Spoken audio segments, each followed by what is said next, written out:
الحمدللہ رب العالمین والصلاة والسلام علی سید الانبیاء والمرسلین وعلی آلہ واصحابہ اجمعین اما بعد اعوذ باللہ من الشیطان الرجیم بسم اللہ الرحمن الرحیم وشاورہم فی الامر فاذا عزمت فتوکل علی اللہ ان اللہ یحب المتوکلین صدق اللہ العظیم اللہم صلی علی سیدنا و مولانا محمد معدن الجود والکرم وآلہ وصحبہ وبارک وسلم۔ حمد و صلوات کے بعد روحانی مسائل اور روحانی بیماریوں میں سے ایک بڑی بیماری ہے اعتماد خلق، مخلوق پر بھروسہ کرنا۔ اللہ تبارک و تعالیٰ نے رسول پاک صلی اللہ علیہ وسلم نے جو دین عطا فرمایا ہے ہمیں، اس دین میں اسباب اختیار کرنے کا حکم دیا گیا ہے، لیکن بھروسہ اسباب پر نہیں کیا جائے گا، بھروسہ مسبب الاسباب پر کیا جائے گا۔ اسباب اختیار ضرور کیے جائیں گے لیکن توکل اپنے رب کریم پر رکھا جائے گا۔ ہوتا یہ ہے کہ ہمارے ہاں بہت زیادہ اعتماد کر لیا جاتا ہے، بہت زیادہ امیدیں لوگوں سے وابستہ کر لی جاتی ہیں۔ اس کا نقصان پھر یہ ہوتا ہے کہ امیدیں چونکہ عام انسانوں سے وابستہ کی جاتی ہیں، وہ کمزور ہوتے ہیں، تو بہت ساری امیدیں ٹوٹتی ہیں۔ ان ٹوٹتی ہوئی امیدوں پر بہت سارے لوگ پریشان بھی ہوتے ہیں، شکوے بھی کرتے ہیں اور نقصان بھی اٹھاتے ہیں۔ خلق پر زیادہ اعتماد نہ کیا جائے، اعتماد تو خالق پر کیا جائے۔ کتنے ہی لوگ ہیں جو زمانے میں مایوسی کی گفتگو اس لیے کرتے ہیں کہ انہوں نے بہت سارے لیڈروں کے وعدوں پر یقین کر لیا تھا، ان کی لمبی اور زبردست تقریروں کو سچ مان لیا تھا، پھر ہوا یہ کہ ان کی جب امیدیں ٹوٹنے لگیں تو وہ لوگ پریشان ہونے لگے۔ اس لیے اسباب پر بھروسہ نہیں، یہ مسلمان کی شان ہے۔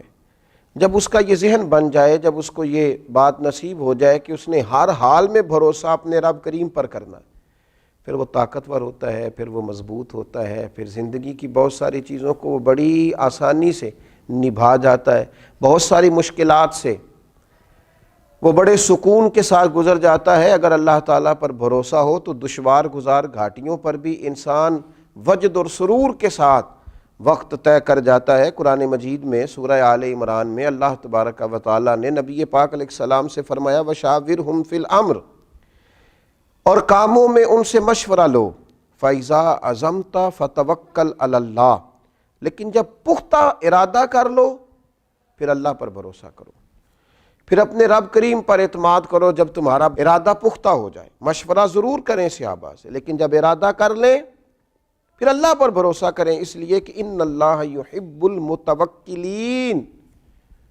سبحان اللہ، فرمایا بے شک اللہ توکل کرنے والوں سے پیار کرتا ہے۔ یہ اللہ پر بھروسہ کرنے والے اللہ کے پیارے ہیں، اللہ ان سے محبت کرتا ہے۔ اللہ تبارک و تعالی ان لوگوں کو چاہتا ہے جو اللہ پر بھروسہ کرتے ہیں۔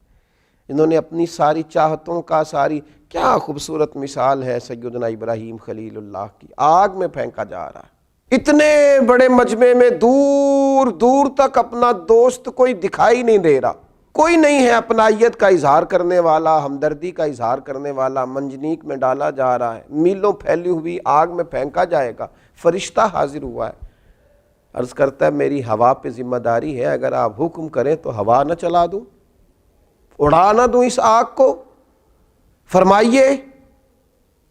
حضرت ابراہیم فرمانے لگے میری تجھ سے کوئی حاجت نہیں۔ پھر بارش کے فرشتہ عرض گزار ہے حضور اگر اجازت ہو تو ایسا مینہ برساؤں کہ یہ ساری آگ ٹھنڈی ہو جائے۔ فرمایا تجھ سے کوئی حاجت نہیں ہے۔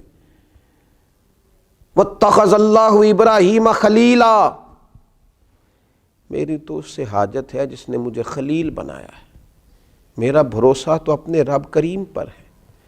اعتماد خلق چھوڑ دیا، اب آرزوؤں کا مسکن، محبتوں کا منبع، دعاؤں کی جگہ، ہر چیز اپنے رب کو مان لیا ہے۔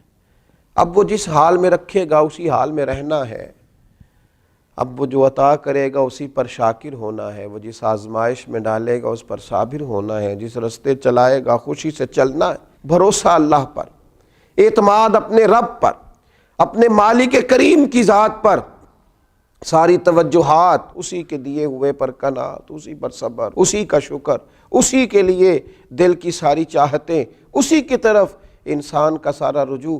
میرے نبی اکرم نور مجسم شفیع معظم صلی اللہ تعالیٰ علیہ وسلم نے جب اپنے صحابہ کے دلوں میں یہ بات پوری طرح ڈال لی تھی نا کہ تم نے اللہ پہ بھروسہ کرنا ہے، اعتماد خلق نہیں اعتماد خالق کرنا ہے، تو اس کا لازمی نتیجہ یہ نکلا تھا کہ وہ 313 تلواریں لے کر نعرے لگاتے ہوئے بدر کی طرف بڑھ گئے تھے۔ دوسری طرف بھروسہ تھا تلواروں پر، نیزوں پر، برچھیوں پر، تعداد پر، یہاں بھروسہ تھا اللہ رسول پر۔ نتیجہ کیا نکلا؟ جن کا رب رسول پر بھروسہ تھا انہیں فتح نصیب ہو گئی، اور جو دنیا کے ظاہری اسباب پر بھروسہ کیے ہوئے تھے وہ خائب و خاسر ہو کر لوٹ گئے۔ اسباب سارے اختیار کیے جائیں گے، کوشش تمام اسباب کی جائے گی، لیکن سارے اختیار حاصل کر کے وہ جو میرے رسول پاک صلی اللہ تعالی علیہ وسلم نے صحابی سے کہا تھا نا کہ اونٹ کو پہلے باندھ لے، لیکن باندھنے کے بعد بھی بھروسہ اللہ پہ کرنا، یہ خیال رکھنا کہ اسے چور سے، ڈاکو سے، ہر چیز سے اس کی حفاظت اللہ تعالیٰ کرے گا۔ اسباب اختیار کریں، محنت کریں، جد و جہد کریں، لیکن لوگوں سے امیدیں رکھنی چھوڑ دیں۔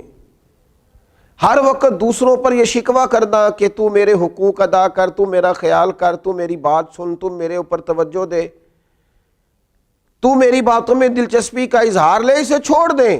اپنی توجہات کا مرکز رب رسول کو بنائیں، اللہ تبارک و تعالیٰ کی ذات والا صفات کے ساتھ دل لگائیں۔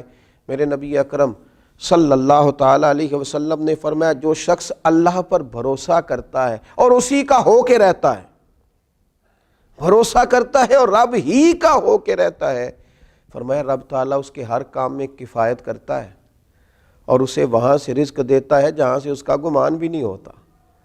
اور حضور فرماتے ہیں جو دنیا پر توکل کرے اور اسی کا ہو کے رہ جائے، پھر اللہ بھی اسے دنیا کے حوالے کر دیتا ہے، وہ دنیا ہی کا اسے کر دیتا ہے اللہ تعالیٰ، وہ دنیا ہی کا ہو جاتا ہے۔ جب اس نے اعتماد ہی مخلوق پہ کیا ہے، جب اس نے اعتماد ہی خلق پر کیا ہے، جب اس نے سارا کچھ بنا ہی لوگوں کو لیا ہے، جب اس نے اپنے تعلقات کو ہی سب کچھ سمجھا ہے، تو پھر اللہ تعالیٰ اسے دنیا کے سپرد کر دیتا ہے، اپنی ساری دعاؤں کو، اپنی ساری التجاؤں کو، اپنی ساری محبتوں کو، اپنی ساری دلچسپیوں کو، اپنے الفتوں کے سارے رنگوں کو اللہ رسول کی طرف موڑ دیں، اسی طرف اپنا سارا رخ کر لیں۔ جب کوئی رب کریم کا ہو جاتا ہے تو اللہ تبارک و تعالیٰ کبھی اپنے بندوں کو مایوس نہیں کرتا، وہ کبھی اپنے بندوں کو تنہا نہیں چھوڑتا، وہ کبھی اپنے بندوں کو دنیا کے سپرد نہیں کرتا، وہ کبھی اپنے بندوں کو رسوا نہیں کرتا، وہ کبھی اپنے بندوں کو کسی معاملے میں تنہا نہیں کرتا۔ اللہ سے جب کوئی بندہ دل لگا لیتا ہے تو پھر قرآن مجید کے ان لفظوں کو نہ بھولیے گا کہ اللہ تبارک و تعالیٰ نے کس محبت سے فرمایا کہ ان اللہ یحب المتوکلین، جو اللہ پہ بھروسہ کریں اللہ تو ان سے محبت کرتا ہے، اللہ تو ان سے پیار کرتا ہے۔ اللہ تبارک و تعالیٰ ہمارے دلوں میں صرف اپنی ہی محبت پیدا فرمائے، اپنی ہی بارگاہ کا بھروسہ نصیب کرے۔ آخر دعوانا الحمدللہ رب